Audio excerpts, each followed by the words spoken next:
Alright, so after you've gotten all the tissue off your bones, you might notice that there's some dark coloration on them. That's grease. You're going to need to degrease it. This is the fatty tissue inside of the bones. So not only does it look bad, but it also can stink. Now, if you've had a bone where it's only got a little bit of grease like this, if you want, you can leave it. It's an aesthetic choice. But if you want your bones to be like museum white or, you know, even just natural white, you're going to have to degrease them. So the most accessible method is going to be using detergent soap and water. So like clear Dawn dish soap is the most highly recommended. You can use the blue Dawn dish soap, but it might stain your bones.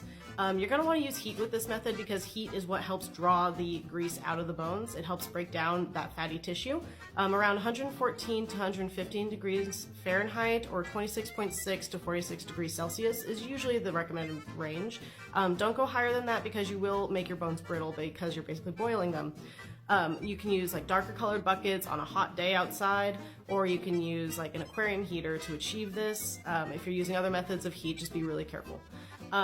You don't want to use any kind of detergents like borax, baking soda, OxyClean. Those don't really work to degrease. You're trying to pull the grease out of the bones. So when you notice that the water is looking like cloudy or yellowish even, you're going to want to change it out and keep changing it until it's clear. If you're getting clear water but you're not sure if your bones are completely degreased, take them out of the water, let them dry completely, and see if they have any darkening. If they do, they're not fully degreased. If they don't, you're good for the next step, whitening.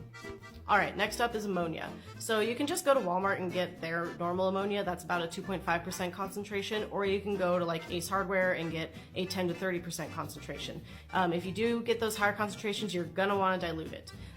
This saves you money as well as just being more practical. You can use a half gallon of the 2.5% to 10 gallons of water. Do your own math for your own conversions.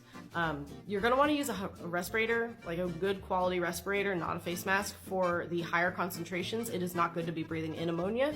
And do not use scented ammonia, it can stain your bones. If you're working with higher concentrations, also you might want to wear a face shield or some kind of eye protection. You don't want this in your face. Otherwise, same exact stuff as the soap and water. Around 113 degrees Fahrenheit is a good temperature range.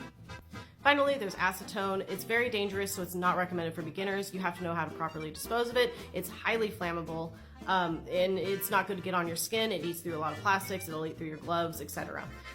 So if you're using acetone, you do not need to dilute it. You do not want to use any heat. You just put the bones in and you take them out when they're done.